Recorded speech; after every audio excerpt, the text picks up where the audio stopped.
Maria handed me the letter she had read at the wedding reception.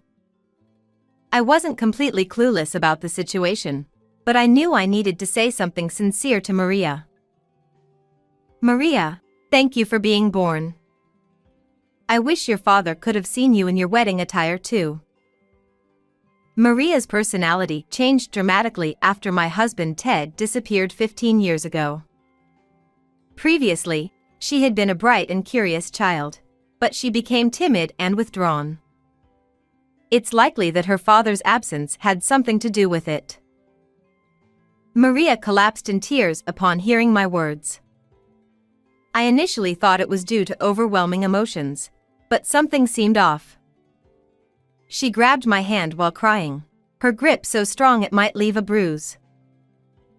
Mom, I'm sorry. There's something I've been keeping quiet about. An unsettling feeling washed over me. She continued, Did Dad betray us? Her eyes held unmistakable hatred. I felt a chill run down my spine. What do you mean? I hurried back home, desperately digging up the spot Maria had indicated. The shovel hit something with a thud. Buried in the soil was a cookie can. Don't open this, I myself warned. Despite my sudden fear, I couldn't leave her to face the truth alone. I steeled myself and opened the can. Encounters come unexpectedly. It was a springtime event when I was 28 years old. This is Mr. Ted Astrid, our new employee. The young man introduced by my boss bowed slightly. Starting today, teach him everything he needs to know. With those words, he promptly headed to the meeting room. I'm Sophia Barlow. Let's start with the basics, and feel free to ask anything if you have questions. His gaze is fixed on the name tag on my chest. Are you listening? Ted? Just as I was about to pay attention, he turned a friendly smile toward me and said something unexpected. Miss Sophia Barlow, that's a very beautiful name. Being told this by a new employee, who was not only meeting me for the first time but also 10 years younger, caught me off guard. Oh, I'm sorry. I blurted out something embarrassing, didn't I? He looked more embarrassed than I did and took a seat at the desk next to mine. Seeing his profile, I noticed that his ears were bright red. Perhaps he wasn't such a bad guy after all. However, as someone in a supervisory role, I felt anxious about the initial words directed at me. Would he perform his duties properly? I wondered if I should provide guidance based on the attitude towards other senior employees. Yet, my anxiety was unfounded. He remembered what I taught him one after another, and his friendly personality proved effective in winning over clients. His earnest dedication to work made me gradually recognize his abilities. And 1 year later, when he secured a major contract on his own, we decided to celebrate by going out for a meal together. Your teaching style was effective. Despite his achievement, he remained humble. Although our initial impression of each other wasn't great, by that time, I had grown comfortable being around him. But now that you're so capable at work, you'll probably get even busier, I said, feeling a mix of sadness and uncertainty. Ted's response surprised me. Even so, would you still go out to eat with me occasionally? His reddened ears weren't solely due to alcohol. Somehow, I had a premonition. However, I couldn't respond to the feelings of my junior, who was 10 years younger than me. By that time, there will be more gatherings with people more important than me. I tried to evade, but his gaze was serious. Ms. Barlow, I'm serious. He leaned forward. We locked eyes for a few seconds, and I nodded. It wasn't just swept away by his momentum. Somewhere deep down, I was drawn to him. Ted Astrid, the man who would later become my husband. Things were going smoothly, and I got married around the time I turned 30. After that, we were blessed with a daughter, and the three of us lived a happy life. Or at least, that's how it was supposed to be. I'll never forget that moment, spring when my daughter Maria was 5 years old.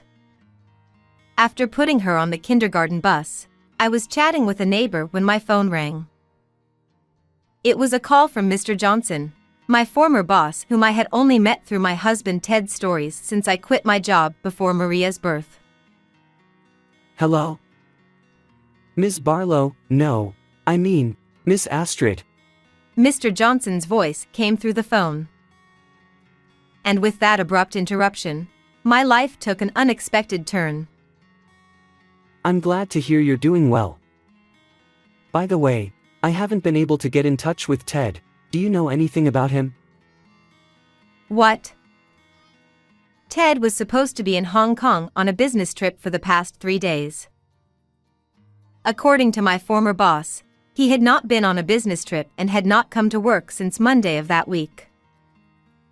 Anyway, you can try to get in touch with him yourself. With that, he hung up the phone. Recently, Ted had been complaining that his business trips had increased. Every time he did, I would comfort and encourage him. After all, just having you listen to me makes me feel at ease. I feel all wrapped up and warm. Thanks for everything. He had said such a thing. We had both been feeling uplifted that this long trip was because he was expected to have a future, and that he would surely get a promotion in the next round of reviews. Where in the world had my husband, who had taken Monday off to pack for the next day's insistence, gone? After hanging up the phone from my former boss, I cut off my chat with a neighbor and returned home to try to call Ted's cell phone. But it was not turned on. The announcement echoed emphatically. I had never been unable to reach him before. I wondered if he had been involved in an accident or incident somewhere. Suddenly driven by anxiety, I called all the contacts on my cell phone. Ted's parents, his siblings, and every friend I knew.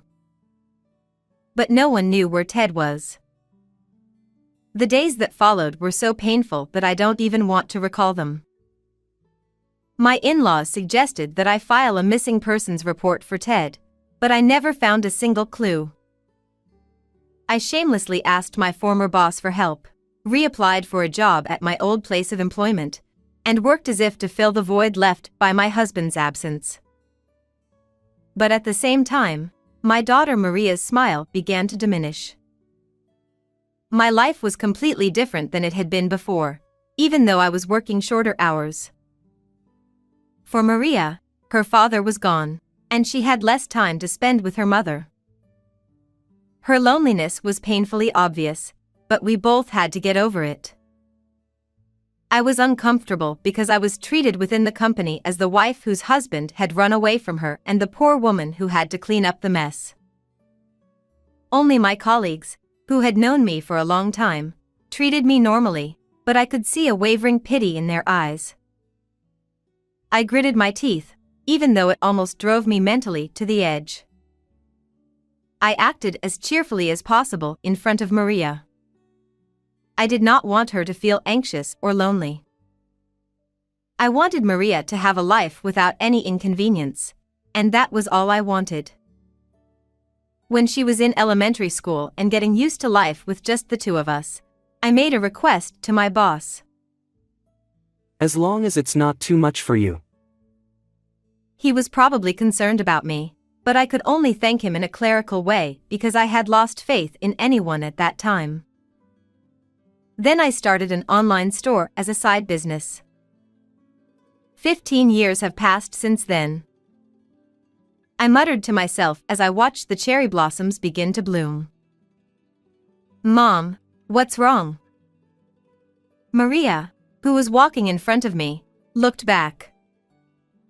The image of her in my memory overlapped with her face. Don't tell me you're still nervous, Mom. She laughed mischievously. No way. I haven't been nervous since the beginning. I made a playful show of it and we walked side by side laughing. Today we were meeting Maria and her fiancé's family.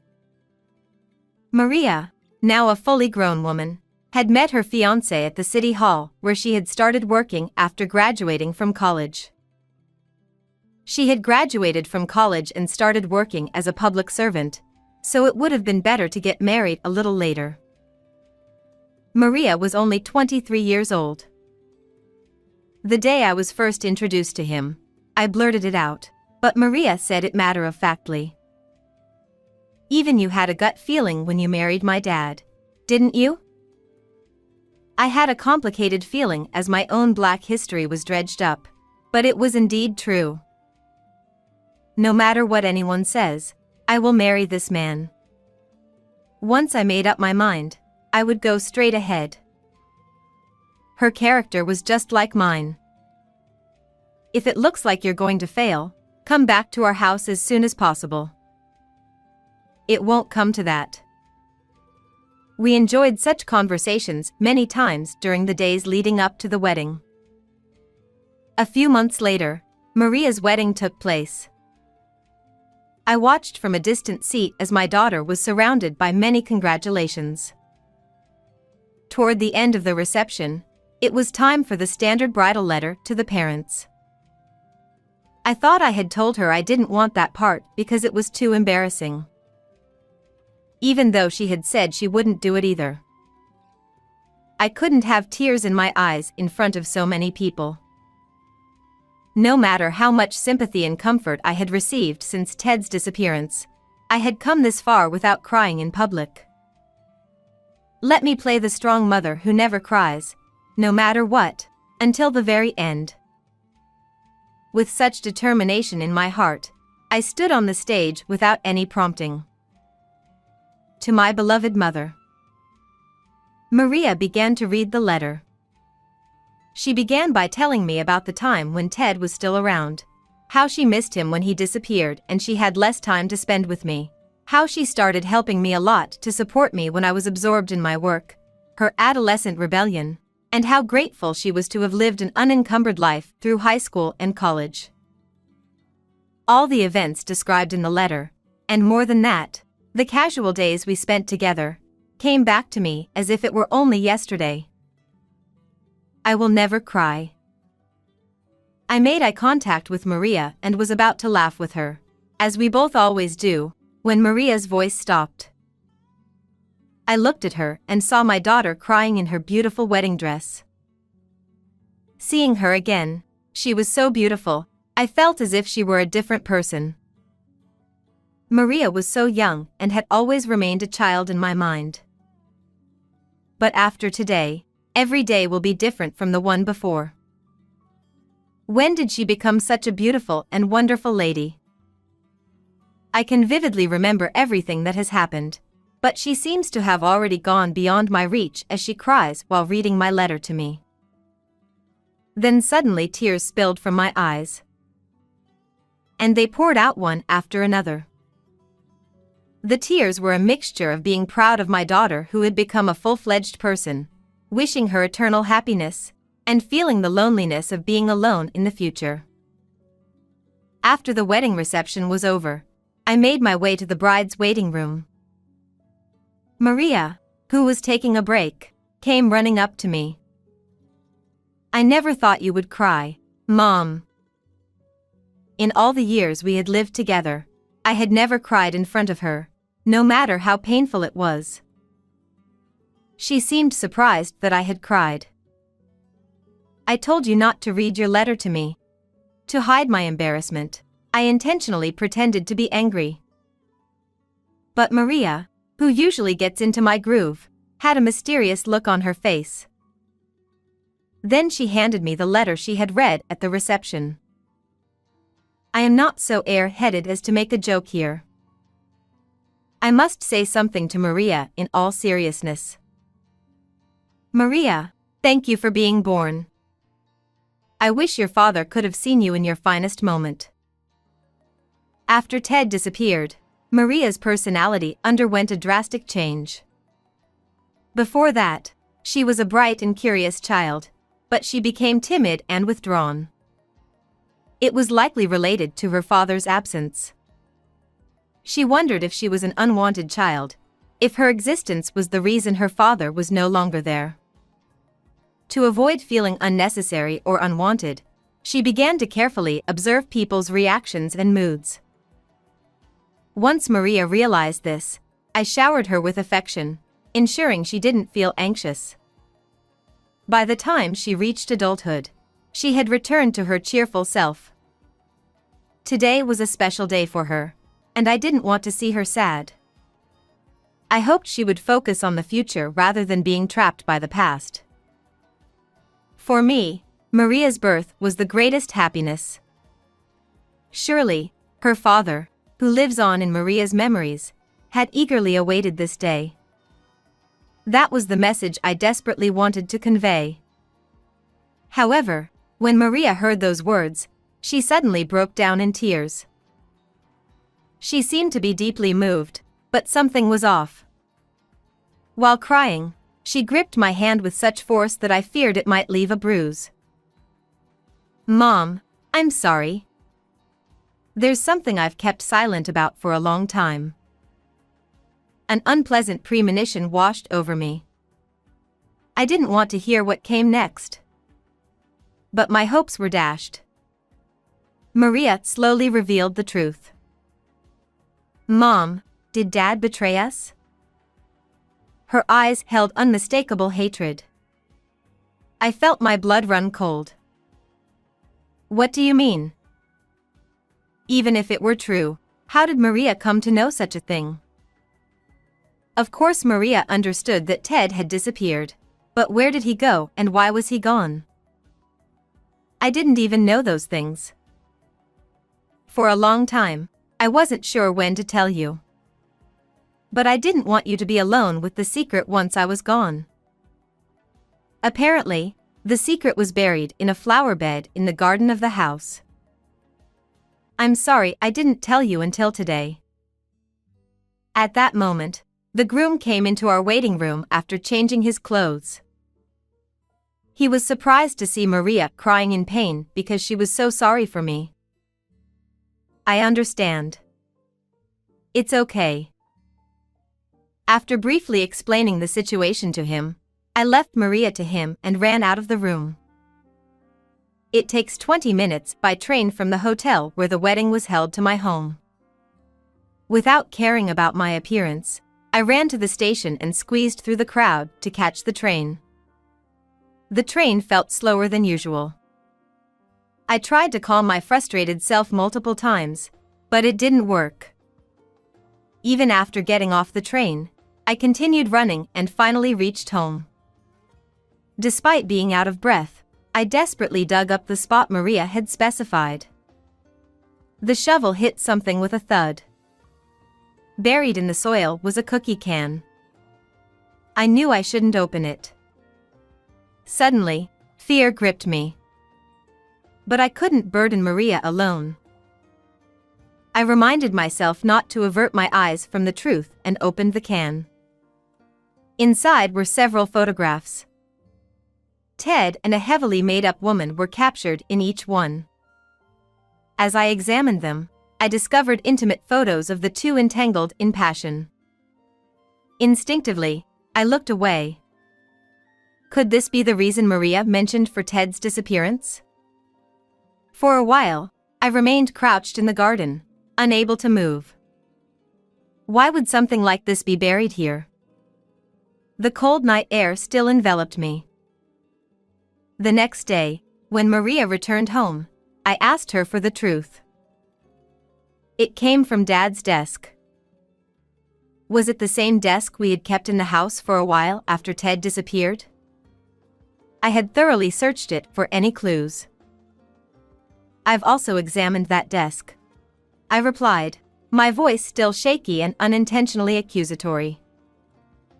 Maria explained the situation with an apologetic tone. Ted disappeared, and when Maria saw me rummaging through his desk, she assumed there was something there.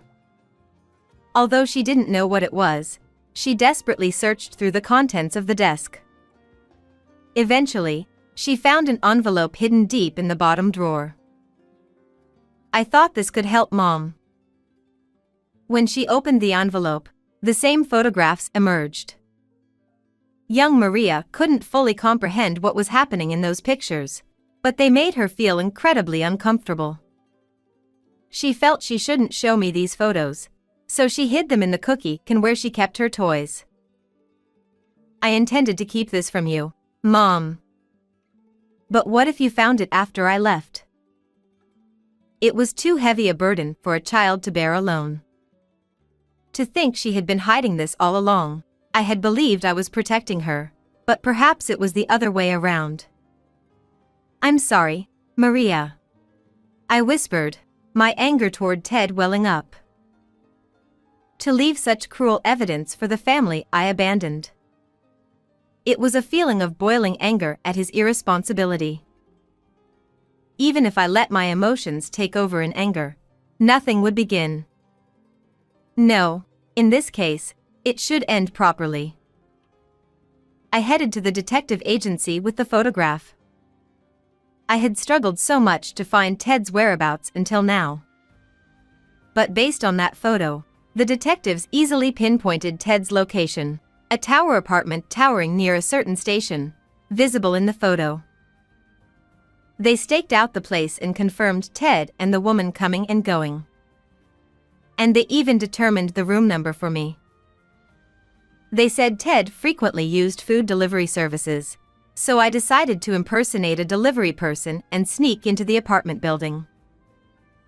When I rang the intercom at the auto-locked entrance, I heard a familiar voice. After giving the delivery company's name, the automatic door opened with a polite please. The elevator ascended rapidly to the upper floors. My heart raced, and nausea washed over me. It wasn't too late to turn back. Despite questioning myself repeatedly, I walked all the way to the door where Ted and the woman were likely to be. With trembling hands, I pressed the intercom button, adjusting my face mask and pulling my cap down low. Hi. Once again, I heard a familiar voice through the intercom. Delivery. Nerves got the best of me, and I accidentally stumbled over my words. What kind of delivery was this? Surely, he'd find it suspicious. But I couldn't say anything more. What should I do? Just as I considered fleeing, I heard the click of the door unlocking. Did Eve order something, I wonder? The face that appeared on the other side was unforgettable. Though my memories were frozen in my 20s, there was no mistaking the man who stepped out, my husband, Ted. He still wore that friendly smile from back then.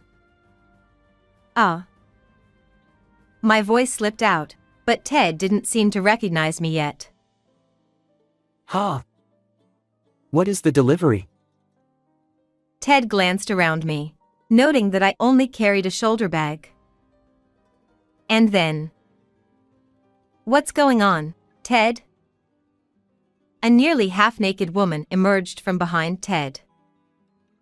This was her, Eve McEnroe, 49 years old. Her parents seemed to be rich, and she lived an elegant life here. I recalled the information the detective had given me. She was the woman Ted had been living off since his disappearance. Seeing her face, I regained my composure and anger. I removed my face mask and cap, then addressed the dumbfounded pair. "I'm Sophia Astrid. Ted Astrid's wife." Ted stared at my face for a moment, then, Ah! he let out a panicked scream and fled deeper into the apartment. Oh dear. As I watched Ted's retreating figure, Eve stood before me. How bold of you to claim to be the wife of a man you haven't seen in years." She crossed her arms, a smug smile playing on her lips. But I couldn't back down now. "Likewise, it seems my husband has been quite taken care of all this time." I smiled sweetly and delivered my introduction. Eve continued to scrutinize me, as if examining every inch of my body. "Can you explain to me what has happened so far?" I asked as if to shake off her gaze, and she told me a story similar to the one the detective had told me. One day, Ted met Eve at a club during a business trip. Impressed by him, Eve brought him to her apartment, which also served as her villa. After that, Ted returned to our home where Maria and I were waiting, seemingly unfazed. However, he started visiting Eve frequently. Gradually, Ted became enamored with Eve's wealth and the pampered lifestyle she provided. Since leaving us that day, he has been living under her care. He no longer resembles the responsible, dignified man he once was. "Are you here to reclaim Ted?" Her nonchalant tone irritated me. I replied, "No, I don't need him anymore. I just have one last thing to do as his wife." Eve cocked her head. "My husband, Ted Astrid, and Eve McEnroe. I would like to charge you both for alimony." Eve nodded her head without changing color. "How much compensation are you seeking?" With a provocative glance, she continued, "Name your desired amount." But her expression changed when I uttered the next words. "Oops, sorry, the name McEnroe belongs to your family. Miss Field, I'll also consult with Mr. George Field, your husband." With that, I left, knowing that revealing Ted's existence could cause a major scandal. The impact on Eve remains uncertain, but surprisingly, my strategy worked flawlessly. With that, I bowed my head and left the place. I knew from the detective agency's research that Eve had a husband. I heard that he was married to her for political reasons, but if this became known, it would be a serious problem. How much effect this fact would have on her was unknown, but it was surprisingly effective. "Don't tell my husband." Eve's cries echoed through the hallway. But I didn't look back and headed for the elevator. She was almost half naked and did not follow me until she ran out into the hallway. I exhaled heavily as the elevator headed toward the ground. Then I walked out and stretched out. Ah, that felt good. People on the street looked at me, but I didn't care. I looked up at the clear blue sky as I made my way to Maria's new home. Through a lawyer, I was able to dissolve my marriage with Ted. Of course, I demanded alimony from both him and Eve. It seemed that Eve's husband and parents chose to sever ties with her. Despite being a well-bred daughter, she had deceived a younger man using her parents' wealth, even though she was already married. Such behavior would have caused significant damage to their prestigious family reputation if it became widely known. Although Eve initially showed willingness to pay the alimony amount I desired, I received more than the court-ordered sum in my account. It appeared that there was not only my remuneration, but also the giving and receiving of money to other people. Where did Ted, abandoned by Eve, who was cut off from her family by her own actions, disappear to? Despite the outstanding alimony owed to me, I had no desire to find out his whereabouts. "Mom, is this everything we need to dispose of?" Maria carried out the items from the room. She had been helping me with the move, as this house was too large for me to live in alone. "Well, I suppose so. Let's take a little break." We sat down and sipped cold iced tea, chatting away. "You know, Mom, there's something else I've been keeping from you." I nearly choked on my iced tea. We don't need to discuss that anymore. But Maria's expression remained calm, and her hand rested on her belly. Could it be? I wondered. Yes, Maria was carrying new life within her. And there's one more thing. I saw Dad the other day. She spoke matter-of-factly. During a trip with her husband, she spotted Ted walking around, looking disheveled. It was a 3-hour bullet train ride from here. He must be struggling, but honestly, I didn't feel any desire to help him. I couldn't even believe he was my dad. In Maria's memories, Ted probably still shone brightly. I stood up, wanting to change the subject. All right. Let's put that topic to rest. Back to cleaning. Maria, get rid of anything unnecessary. If only memories and emotions could be discarded as easily. With those thoughts, I continued tidying up the room. And 2 years have passed. Maria's family visited the house I use as both an office and a home. Grandma, your business still seems to be thriving. My granddaughter, still unsteady on her feet, toddled over to me with outstretched arms. Memories of Maria when she was little flooded back, but I pushed away the darker ones. More important than painful memories of the past was what lay before me now. There was no time to dwell on unnecessary things. We still have many joyful and brilliant memories to create. How did you find this story? Don't forget to subscribe to the channel. Until next time in the next video. Noelle, run away now. Leaving those words, the phone immediately cut off, and no matter how many times I tried calling back, I couldn't get through. My usually calm mother sounded desperate, convincing me that something must be wrong. What happened to Mom? Mother had been battling an illness for several years and had recently been hospitalized. Before her hospitalization, she called every day, but now, being in the hospital, she hadn't called, which I found strange. I rushed to the hospital, but by the time I arrived, she had already passed away. This can't be happening. Overwhelmed with grief, I couldn't say anything. The hospital where she was admitted was about an hour or 2 away from my apartment, and I regretted not acting sooner. The meaning of run away now remained a mystery. I thought I would never understand its meaning. However, amidst my grief and confusion, I unexpectedly discovered the meaning behind her words.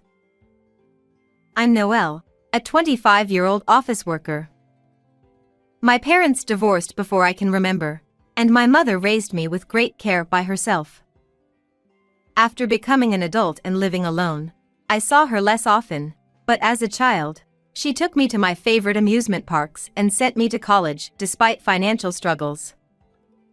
She was a very kind mother. Although she passed away after a long battle with her illness, the mysterious words "run away now" stayed in my mind. I returned to my childhood home for the first time in a while to prepare for the funeral. What? What is this? Feeling nostalgic as I entered the living room, I found the room in complete disarray.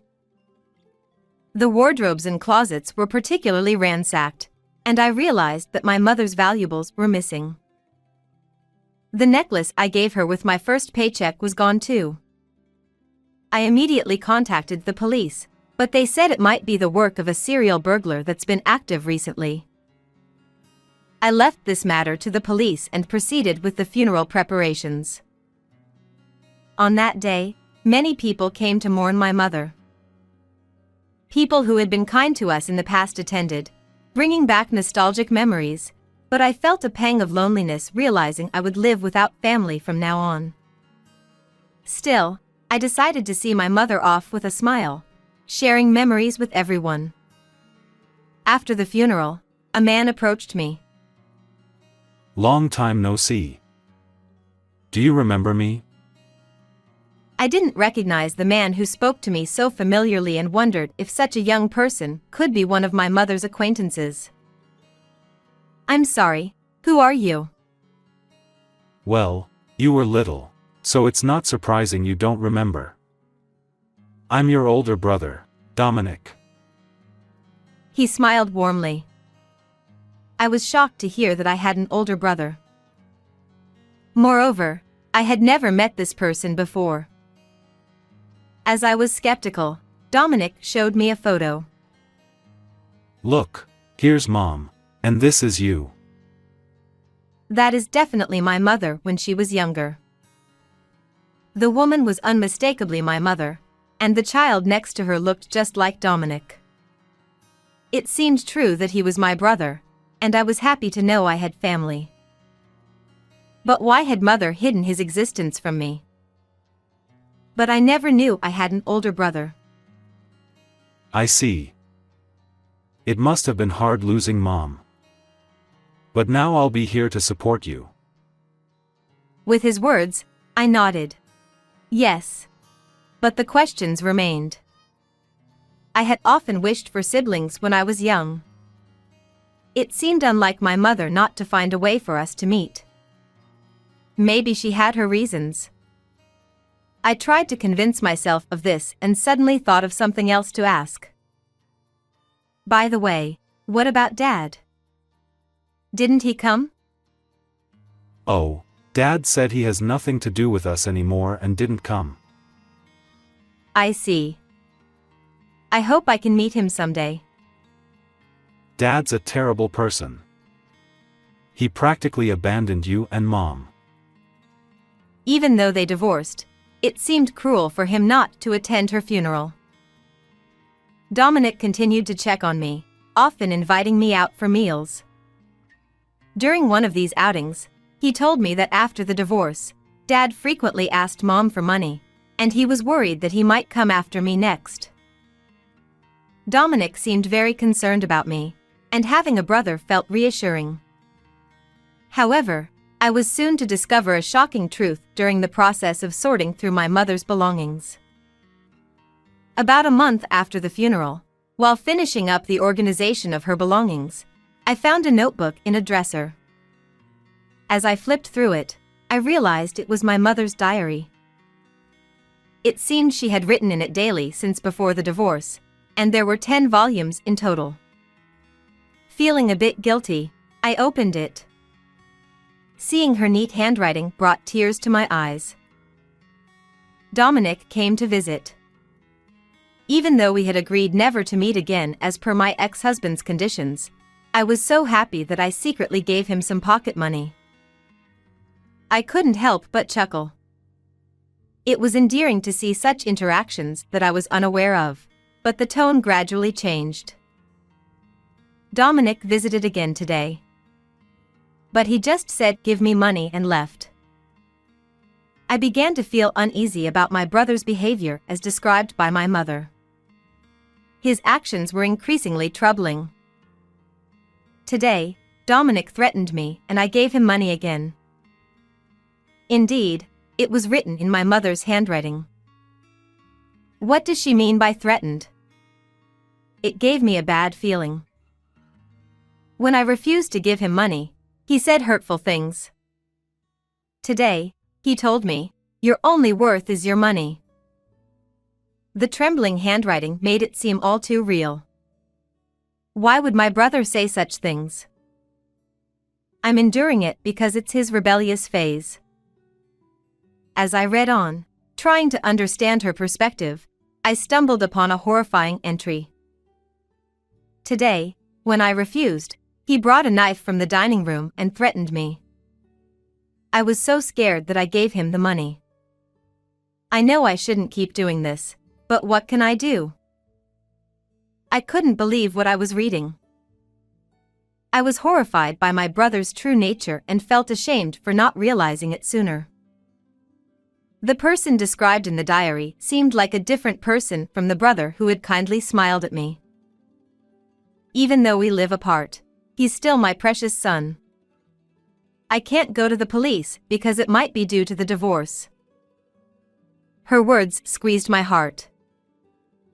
I understood her feelings, but I couldn't see someone who threatened my beloved mother with a knife as my brother anymore. He said he'd extort money from my sister too. I can't let that happen. It seemed she kept his existence a secret to protect me, but her diary revealed everything. I have to protect her from Dominic before I go. Surely, the phone call that day was meant to warn me about my brother. She must have been afraid he would harm me. Thinking about how he tormented my mother and attended her funeral with a straight face made me furious. Holding my mother's diary, I decided to take revenge on my brother. Why did you call me here so suddenly? I have something to tell you. 3 days later, I invited my brother to the house. Being alone with someone who once used a knife to threaten my mother seemed dangerous, but I had a plan. "I know what you did to Mom." When I said that, he widened his eyes slightly in shock, but quickly returned to a composed demeanor. He intended to keep denying it no matter what. What are you talking about? "Don't play dumb. You were extorting money from her, threatening her." No, I don't know anything about that. He had no intention of admitting it and continued to play the role of the kind brother.